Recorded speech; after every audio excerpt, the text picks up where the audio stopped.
Faly miarabantsika rehetrarehetra, mbola miaraka amin'ny Tino ihany ianao a.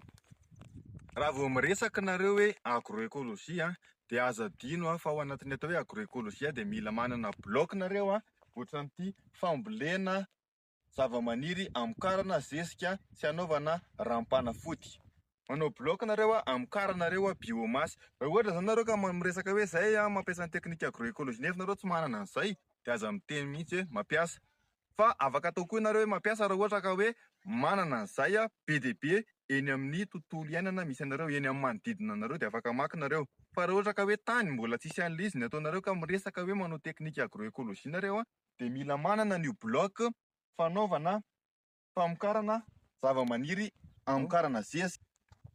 Dia izay no teneko izay, mila manana bloc nareo amokarana ilay zavamaniry amokarana zezika, amokarana zavamaniry anaovana ranon-jezika, satria nareo tsy hampiasa pesticide, nareo tsy hampiasa zezika simika. Noho izany zany nareo mila mamokatra an'ilay zavamaniry anaovana an'izay zavatra izay. Manome ohatra fotsiny ny titonia anisan'ny zavamaniry tsara indrindra atao ao anatin'ilay izy, dia mila mihitsy zany nareo manana toerana amokarana ilay izy eny an-tamboly.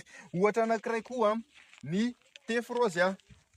Tefrozia be karazany be ny tefrozia, fa safidio ilay tefrozia tsy mamono trondron'olona satria mampigatra, ary ao anatin'ny lalàna mihitsy fambolena an'ireny tefrozia mamono trondron'olona ireny. Afaka ambolenareo amin'ny toerana anankiray ilay izy, afaka ataonareo amin'ny sisy tamboly ohatran'ireto nataonay reto, ataonareo amin'ny sisy tamboly ohatr'izao sady fefy ilay izy viva ilay izy brise vent ilay izy dia efa koa rehefa avy eo tapahanareo amokarana zezika. Zay raha fa mirary soa daholo dia mahavokara be.